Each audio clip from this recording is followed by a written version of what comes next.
নমস্কার, অ্যাস্ট্রো রাজু চ্যানেলে আপনাদেরকে স্বাগত। আপনাদের সাথে আমি রাজু। আলোচনা করব 25শে ডিসেম্বর থেকে 31শে ডিসেম্বর এই সপ্তাহটি কুম্ভ রাশির ওপর কী ধরনের প্রভাব আসতে পারে। এই সপ্তাহে চন্দ্রমাকে গোচরে বৃষভ রাশি, মিথুন রাশি ও কর্কট রাশিতে ভ্রমণ করতে দেখা যাবে। সপ্তাহের শুরুতেই চন্দ্রমাকে গোচরে চতুর্থভাবে অবস্থান করতে দেখা যাবে। চতুর্থভাবে চন্দ্রমাকে বৃষভ রাশিতে অবস্থান করতে দেখা যাবে। চতুর্থভাবে গোচরে চন্দ্র বিশেষ অনুকূল প্রভাব সাধারণভাবে নিয়ে আসে না। সুতরাং এই সময় মানসিক স্থিতির সাথে সাথে শরীর স্বাস্থ্যের প্রতি খেয়াল রাখা উচিত।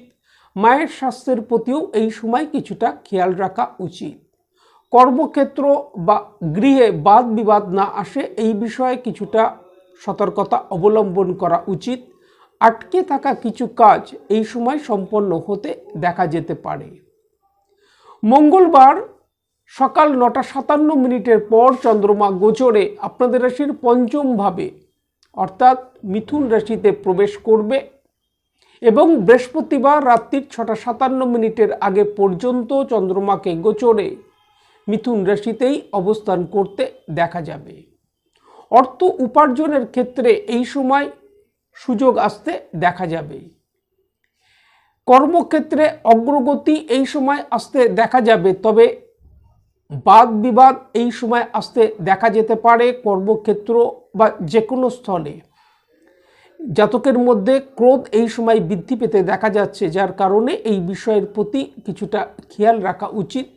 যে কোনো ডিসিশন নেবার ক্ষেত্রে সতর্কতা এই সময় অবলম্বন করা উচিত।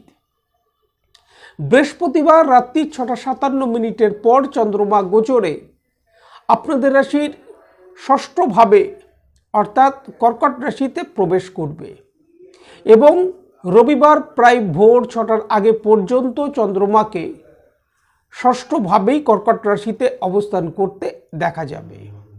আটকে থাকা কিছু কাজ এই সময় সম্পন্ন হতে দেখা যাবার সম্ভাবনা, সাথে সাথে আর্থিক দিক থেকেও কিছু লাভপ্রাপ্তি এই সময় আসতে দেখা যেতে পারে।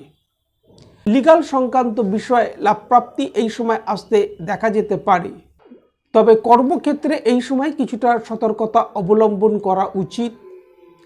কর্মক্ষেত্রে নিজের ভুলে কোনো সমস্যা এই সময় না আসে এই বিষয়ে খেয়াল রাখা উচিত।